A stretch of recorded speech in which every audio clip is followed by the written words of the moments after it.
अस्सलाम वालेकुम dear students, मैं हूं Abbas Khan. Welcome you all.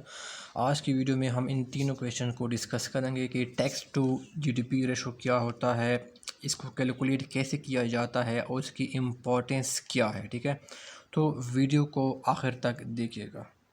अच्छा डियर स्टूडेंट, तो पहले हम आते हैं कि टैक्स टू जीडीपी रेशो क्या होता है। तो पहले मैं इसमें एक जो वर्ड यूज़ हुआ है जीडीपी, ठीक है, मैं पहले इसको डिस्कस करता हूँ, फिर इसके बाद फिर मैं टैक्स टू जीडीपी रेशो की तरफ जो है वो आता हूँ। ठीक है, अच्छा जीडीपी क्या होती है, इसको जीडीपी को कहते हैं बेसिकली, इसको कहते हैं ग्रॉस ग्रॉस डोमेस्टिक प्रोडक्ट कहा जाता है। ठीक है, जीडीपी को ग्रॉस डोमेस्टिक प्रोडक्ट। ठीक है, ये क्या होता है, it is the total market value of all finish goods and services produced with in countries borders in a specified time period.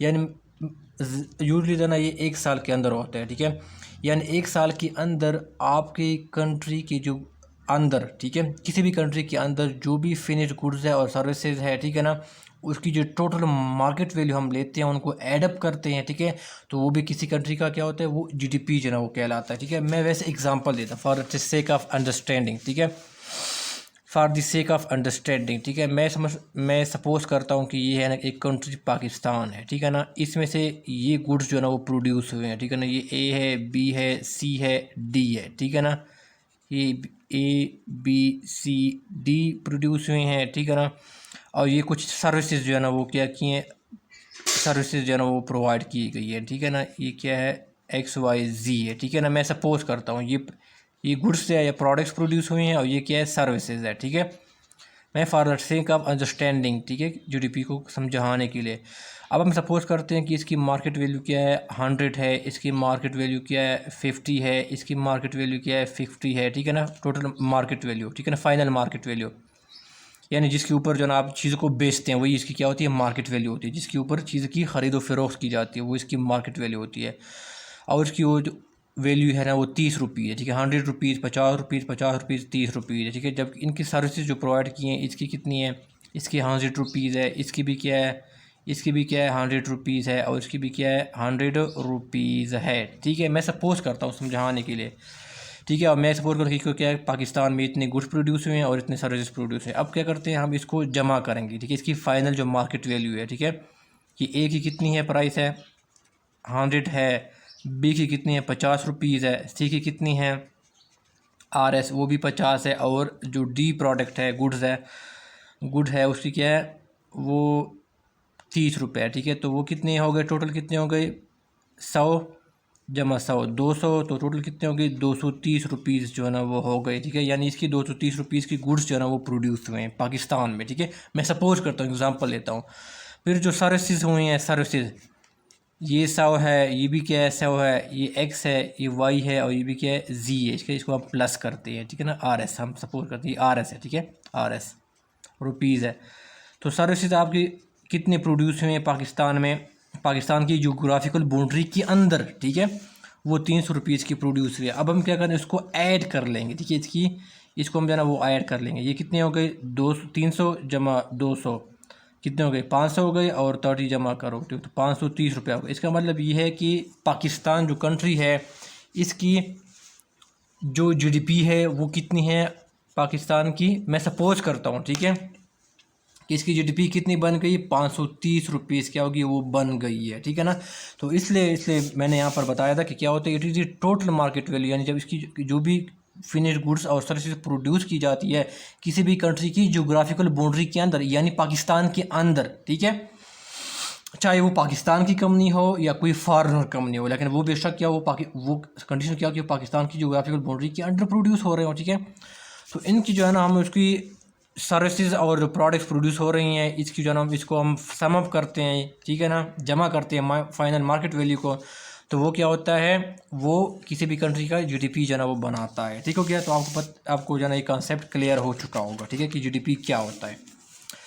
अब हम क्या करते हैं, वो टैक्स जीडीपी क्या होता है, as G total tax revenue as a percentage of GDP. ठीक है, यानी हमें जो टैक्स टू जीडीपी रेशो हमें ये बताता है कि कंट्री की जो टोटल टैक्स रेवेन्यू है वो जीडीपी का कितनी परसेंट है। ठीक है, मैं दोबारा रिपीट करता हूँ कि टैक्स टू जीडीपी रेशो हमें ये बताता है कि कंट्री की जो टोटल टैक्स रेवेन्यू है वो जीडीपी का कितने परसेंट है। ठीक हो गया, या आगे मैंने लिखा हुआ है और it indicates the share of a country's output or national income that the government is collected that is collected by the government through taxes।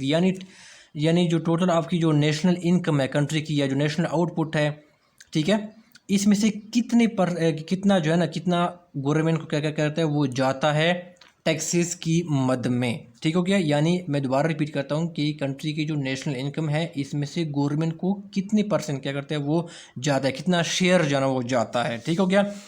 और जीडीपी क्या होता है, वो हमेशा परसेंटेज की फॉर्म में क्या होता है, वो कैलकुलेट किया जाता है। टैक्स टू जीडीपी रेशो कैसे कैलकुलेट होता है, total amount collected by the government in the form of taxes divided by GDP of the country और नेशन। ठीक हो गया। तो इसको जो डिवाइड करके मल्टीप्लाई बाय 100, ठीक है, मल्टीप्लाई बाय 100 इसलिए हम लगाते हैं ना क्योंकि हमने परसेंटेज निकालनी होती है। ठीक है, क्योंकि टैक्स टू जीडीपी रेशो क्या होता है, वो परसेंटेज की फॉर्म में एक्सप्रेस की जाती है। ठीक है, तो ये क्या होता है, इसको कैलकुलेट करने का ये जो है ना वो तरीका। आगे सवाल ये है कि इसकी इंपॉर्टेंस क्या है। ठीक है, तीसरा सवाल है, वो कहते हैं, मैंने लिखा है कि it helps in knowing country status. ठीक है, तो कंट्री की स्टेटस के बारे में पता चलता है कि वो कंट्री क्या डेवलप्ड है या डेवलपिंग कंट्री है। मिसाल के तौर पर अगर कहाँ पर क्या लोअर जो है ना वो टैक्स टू जीडीपी रेशो हो, तो इसका मतलब ये है कि वो नेशन क्या है, वो डेवलपिंग है। ठीक है, जैसे इंडिया हो गया, पाकिस्तान हो गया, जहाँ पर जो है ना वो टैक्स टू जीडीपी रेशो कम है। ठीक है, बाकी डेवलपमेंट नेशन के मुकाबले में।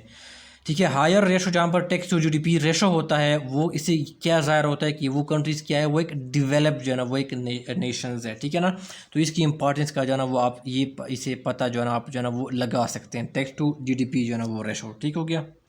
अच्छा, दूसरा इसे पता ये लगाया जा सकता है टैक्स टू जीडीपी रेशो से कि किसी भी कंट्री का जो गवर्नमेंट है उसके पास क्या इनफ रिजर्व है, रिसोर्सेज है कि वो अपने क्या करो, अपने एक्सपेंडिचर को पे ऑफ करे, उनको जो ना वो अदा करे। ठीक है ना, यानी क्या होता है, जहाँ पर टैक्स टू जीडीपी रेशो कम होता है तो इसका मतलब ये है वहाँ पर कि गवर्नमेंट के पास इतने पैसे नहीं है, इतनी रिजर्व नहीं है कि अपने क्या करे, एक्सपेंडिचर को पे ऑफ करे। ठीक है ना, आप जो है ना पाकिस्तान की जो है ना वो एग्जांपल लेते हैं। ठीक है, और क्या होता है, जहाँ पर टैक्स टू जीडीपी रेशो जो है ना वो कम होती है। ठीक है ना, वो नेशन क्या होती है, वो ज़्यादातर जो है ना वो बोरिंग पे जो है ना वो डिपेंड कर रही होती है। ठीक है ना, क्योंकि गवर्नमेंट का जो मेन सोर्स होता है टैक्स का वो बहुत कम होता है, तो फिर क्या करती है वो नेशन, क्या करती है, फिर वो बोरिंग की तरफ जो है ना वो जाती है। जैसे पाकिस्तान की आप जो है ना वो एग्जाम्पल जो है ना वो ले सकते हैं। ठीक है, और जिन नेशन की जो है ना क्या होती है, टैक्स टू जीडीपी रेशो ज़्यादा होती है, तो वहाँ पर क्या है कि गवर्नमेंट के पास ज़्यादा पैसा जो है ना वो अवेलेबल है। ठीक है ना, अवेलेबल होता है कि वो क्या करे, वो सोशल डेवलपमेंट पे क्या करे, वो खर्च करे। ठीक है ना, जो बेसिक इंफ्रास्ट्रक्चर है उसको डेवलप करने पे जाना, उस पर खर्च करे, हॉस्पिटल बनाए, यूनिवर्सिटीज़ बनाए। ठीक है ना, ये रोड्स बनाए। ठीक है ना, तो जिन कंट्रीज़ के पास टैक्स टू जीडीपी रेशो है, ठीक है ना, वो ज़्यादा होती है, हायर होती है। ठीक है, तो वहाँ पर क्या होती है, सोशल डेवलपमेंट क्या होती है, वो ज़्यादा होती है। ठीक है, और जो वहाँ पर टैक्स टू जीडीपी रेशो ज़्यादा होती है, उस नेशन की जो फाइनेंशियल पोजीशन है, ठीक है ना, वो काफ़ी क्या होती है, मजबूत होती है, बड़ी स्ट्रांग जो है ना वो होती है, और उनके पास इनफ रिसोर्सेज होते हैं कि जो गवर्नमेंट की जितने भी एक्सपेंडिचर होते हैं उसको जो है ना वो पे ऑफ कर सकें। ठीक हो गया। ये स्टूडेंट, तो आपको ये बताना था कि एफबीआर की जो टेस्ट है उसका जो है ना वो रिज़ल्ट जो है ना वो जल्द अनाउंस होने वाला है। ठीक है, तो रिज़ल्ट जब अनाउंस होगा तो इसके साथ मैं इसकी इंटरव्यू की प्रिपरेशन जो है ना वो मैं स्टार्ट करवा दूंगा। ठीक है, तो इस चैनल के साथ जो है ना वो कनेक्टेड रहिएगा, और चैनल को सब्सक्राइब नहीं किए तो इसको सब्सक्राइब कीजिएगा, और बेल आइकन को साथ जो है ना वो पुश कीजिएगा, ताकि जो भी मैं नई वीडियो डालूँ इसकी नोटिफिकेशन जो है ना वो आपको जो है ना वो आया करे। वीडियो को अच्छी लगी तो उसको लाइक कीजिएगा, कोई क्वेश्चन है, कोई क्वेरी है तो आप जो है ना वो कमेंट बॉक्स में जो है ना वो पूछ सकते हैं। ठीक हो गया। हाँ, दुआ में याद रखिएगा, और अल्लाह हाफिज़।